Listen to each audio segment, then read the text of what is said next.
আসসালামু আলাইকুম ক্লাস 9-10 এর শিক্ষার্থীরা, আশা করি আপনারা সবাই ভালো আছেন। এই পর্যায়ে আমরা মিডল টার্ম বা উৎপাদকের বিশ্লেষণ এর এমসিকিউ সমাধান বা 10 সেকেন্ডের মধ্যে কিভাবে সমাধান করা যায় সেই বিষয় নিয়ে আলোচনা করব। প্রথমে মিডল টার্ম বুঝতে হলে আপনাদের কয়েকটি জিনিস বুঝতে হবে। যে মনে করে নেই এটা একটা রাশি, আমি দিলাম এটা একটা রাশি x square plus x minus 56, এটা একটা রাশি। এবং অনেকেরই প্রশ্ন থাকে, বলো ভাইয়া কখন মিডল টার্ম হবে?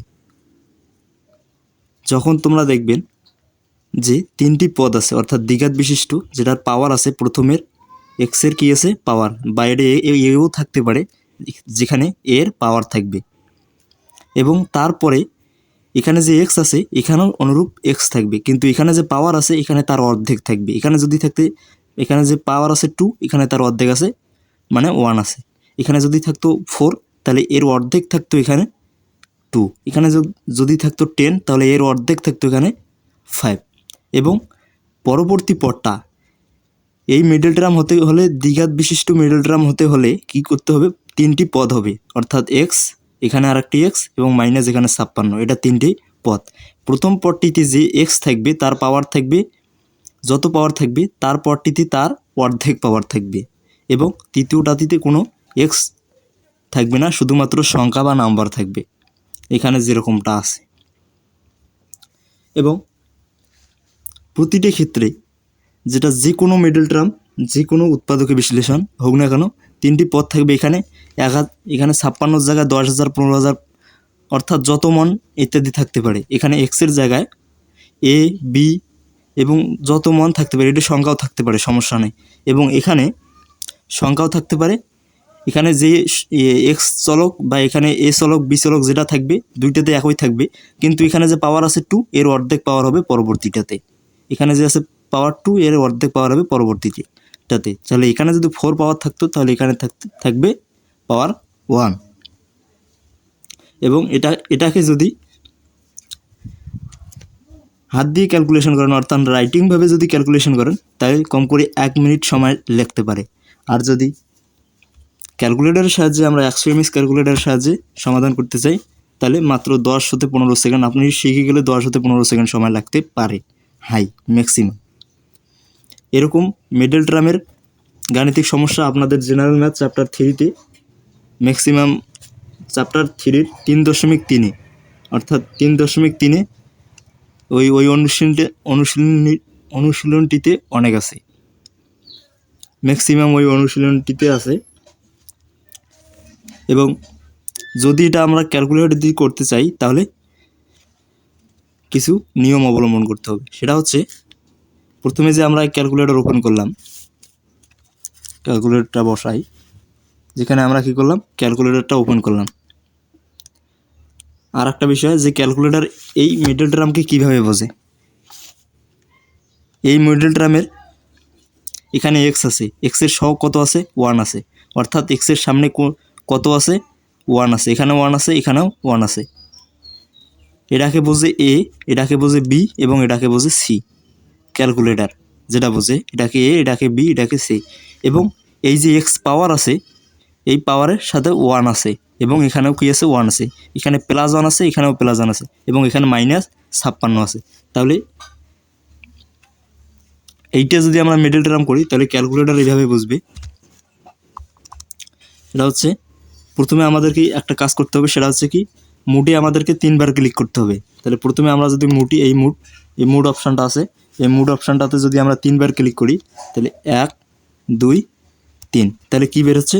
1, নিচে বেরোচ্ছে 1 2 3, এবং ওপরে EQNMATUCT এরকম একটা অপশান আছে। আমরা কি করব? 1-এ চাপ দেবো। কী করব? 1-এ ক্লিক করবো। এই 1-এ ক্লিক করলাম।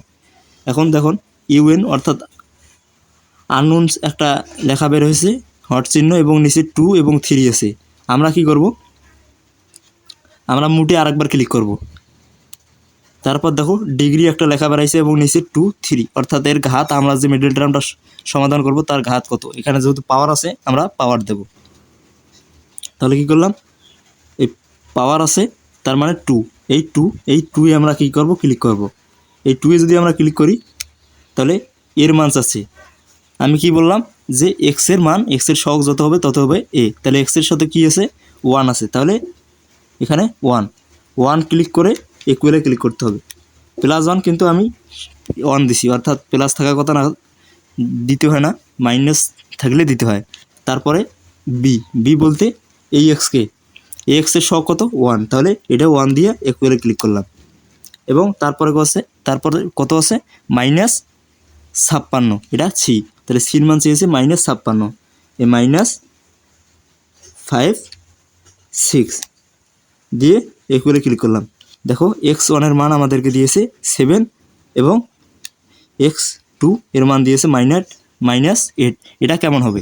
তাহলে আমরা কি পেলাম, এই x, প্রথম x ইকুয়াল কত, x ইকুয়াল 7 x1 ইকুয়াল 7 আর x2 ইকুয়াল হচ্ছে কত, -8, x2 ইকুয়াল -8।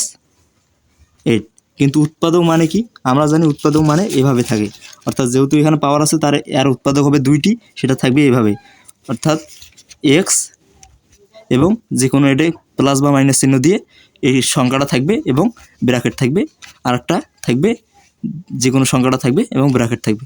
তাহলে এটা কি দেওয়া আছে, এটা x ইকুয়াল দেওয়া আছে, এই ব্র্যাকেট এখানে এই গুণ অবস্থায় আছে দুইটাই, কিন্তু x1 ইকুয়াল 7, x2 ইকুয়াল -8। এইভাবে সাজাতে হলে আমাদেরকে কি করতে হবে, এখানে x আছে এবং ইকুয়ালের ডান পাশে আছে +7, ইকুয়ালের ডান পাশ থেকে বাম পাশে আনলে হবে -7, এবং এখানে কি দিলাম, ব্র্যাকেট ইউজ করলাম। এবং পরবর্তী রাশিটিতে কি করব, x2, অর্থাৎ এখানে আছে ইকুয়ালের ডান পাশে -8, ইকুয়ালের ডান পাশ থেকে বাম পাশে আসলে হবে x +8।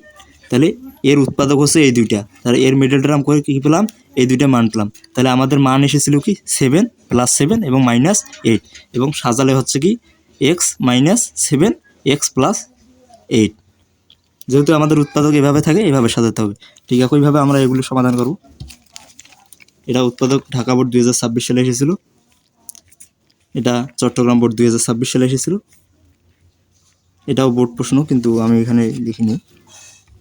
তাহলে আমি এই দুইটি সমাধান করে দিই, এগুলো আপনারা অনায়াসে পারবেন।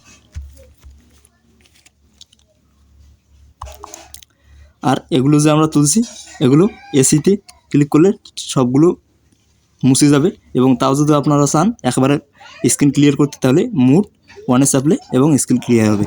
তাহলে আমাদের নিয়মটা কী ছিল, প্রথমে আমরা কি করব, মুডে 3বার ক্লিক করব, 1 2 3, তারপরে 1-এ ক্লিক করব, এবং তারপরে কি করব, তারপরে আবার একবার মুডে ক্লিক করব, এবং তারপর 2-এ ক্লিক করব। এখন A1 এর মান চাচ্ছে, এখানে এই রাশিটি যেহেতু আমরা উৎপাদক বিশ্লেষণ করব বা মিডল টার্ম করব, তাহলে এখানে এর সহগ কত আছে 1। তাহলে আমরা কি করলাম, 1 বসে দিয়ে ইকুয়ালে ক্লিক করলাম। তারপরে আছে এ, এই এ এর সহগ কত আছে, এর সহগ আছে -5, তাহলে এখানে বসে দেবো -5 দিয়ে ইকুয়ালে ক্লিক করলাম। তারপরে আছে 3 নম্বর পদটাতে সি, সেখানে হচ্ছে -6, তাহলে এখানে -6 বসিয়ে দিলাম, -6, এবার ইকুয়ালে ক্লিক করলাম। তাহলে x1 এর মান পেলাম কত, x1 এর মান পেলাম আমরা, x1 ইকুয়াল পেলাম 6, এবং x2 ইকুয়াল পেলাম -1। এটাকে যদি আমরা সাজাই, তাহলে এই x, এটাকে যদি আমরা সাজাই, তাহলে এমন হচ্ছে, যেখানে x ইকুয়ালের ডান পাশে আছে +6, ইকুয়ালের ডান পাশ থেকে বাম পাশে আসলে হবে -6, তাহলে -6, এটা একটা পথ। এবং এখানে x ইকুয়াল -1, ইকুয়ালের ডান পাশে আছে -1, ইকুয়ালের ডান পাশ থেকে বাম পাশে আসলে হবে x +1। তাহলে এই রাশিটির উৎপাদক আমরা কী পেলাম, x -6 × x +1। তাহলে এর অনুরূপ কোনটা আছে, এটাকে আমরা এক্সকে মনে মনে কী ধরবো, এ ধরবো, যেহেতু এর জন্য বের করতেছি এ ধরবো। তাহলে a -6 আর a +1 কোনটা রাশিতে আছে, সেটা হচ্ছে আমাদের অ্যান্সার। তাহলে a -6, এই যে এ, এটাকে যদি এ ধরি a -6, আর এটা এ, অর্থাৎ এটা যেহেতু এ আছে, আমরা তো এক্স ধরেছি এখানে, তাহলে এ -6 একটা পদ হচ্ছে, আর একটা হচ্ছে a+1। তাহলে এর অনুরূপ কোনটা? এর অনুরূপ হচ্ছে এই গ, a-6 ইন্টু a+1। তাহলে আমাদের এটা 3 নংয়ের গ অ্যান্সার। ঠিক একইভাবে আপনারা কি করবেন, এই ঢাকা বোর্ড 2026-এরটা করবেন। আর একটা আমি সমাধান করে দিই, এটা 4 নাম্বারটা। 4 নাম্বারে এখানে কি দেওয়া আছে, 3x² - 7x - 6 এর উৎপাদক বিশ্লেষণ করো। এবং এখানে দেখতেছেন একটা দেওয়া আছে, অর্থাৎ এক্সের মান যে আমরা এখানে দুইটা পেয়েছি, যেহেতু দ্বিঘাত, যে কোনো দ্বিঘাত সমীকরণ যদি সমাধান করেন তাহলে এই এক্সের ধ্রুবক পদ বা অন্তরণ রাশি পাবেন দুইটি। এখানে আমাদের একটা দিয়েছে, আর একটা সহ এখানে মাত্র আমাদেরকে একটা দিয়েছি, কিন্তু আরও একটা আছে, আমরা বের করব যেইটার সাথে মিল হবে সেইটাই। দেখেন, তাহলে এরকম যদি ফর্ম আমাদের ইয়েও করা থাকে, প্রথমবার করছি, তাহলে এসিতে ক্লিক করলে আবার এরকম করে আমরা ইয়েও করতে পারবো, কী করতে পারবো, এই মানগুলো ইনক্লুড করতে পারবো। আগে লিখছি, সমস্যা নেই, এখানে 1 দেখাচ্ছে, কত দেখাচ্ছে সেটা সমস্যা নেই। বা আপনাদের কোনো সন্দেহ থাকলে আবার এই মুড 1-এ ক্লিক করলে আবার স্ক্রিন একদম পরিষ্কার করতে পারবেন। এবং আবার কি করবেন, মুড 3বার ক্লিক করবেন এবং 1-এ একবার ক্লিক করবেন, তারপর আবার মুডে একবার ক্লিক করবেন এবং 2-এ ক্লিক করবেন। তাহলে A1 চাচ্ছে, তাহলে A1 এর মান এখানে কত, এখানে A1 এর মান হচ্ছে 3। তাহলে এখানে আমরা কি বসে দেবো, যেমন +3, এখানে 3 বসে দিলাম এবং একুয়ালে ক্লিক করলাম। এবং তারপর আছে কি 7x, অর্থাৎ এক্সের সহগ আছে 7, তাহলে মাইনাস, এখানে আছে -7, তাহলে এখানে বসে দেবো -7 দিয়ে একুয়ালে ক্লিক করলাম। তারপর আছে কত, -6, তাহলে -6 ক্লিক করলাম। তখন আমরা কি কিসের মান পেলাম, এক্সের মান। তাহলে x1 এর মান কত, 3, তাহলে x1 ইকুয়াল কত, 3, এবং x2 ইকুয়াল কত, -0.006। আমাদের এজন্য কি একটা দিয়ে দিছি, তাহলে x ইকুয়াল কত, 3। এটাকে যদি সাজাই, x মাইনাস হচ্ছে 3, এবং যেহেতু আমাদের একটা মান দিয়েছে, এটা মান দেখো দশমিক মান আমাদের কোনো দেওয়া নেই, তাহলে x - 3 আমাদের যেইটা, সেটা হচ্ছে আমাদের কাঙ্ক্ষিত আনসার। তাহলে এটাই আমাদের কি কাঙ্ক্ষিত আনসার। ঠিক একইভাবে আপনারা এই ঢাকা বোর্ড 2026 সালে আসা প্রশ্নটি সমাধান করবেন, যেটা MCQতে এসেছিল, এবং এখানে চট্টগ্রাম বোর্ড 2026 সালে সমাধান করবেন। তাহলে দেখা হচ্ছে পরবর্তী আর কোনো ভিডিওতে।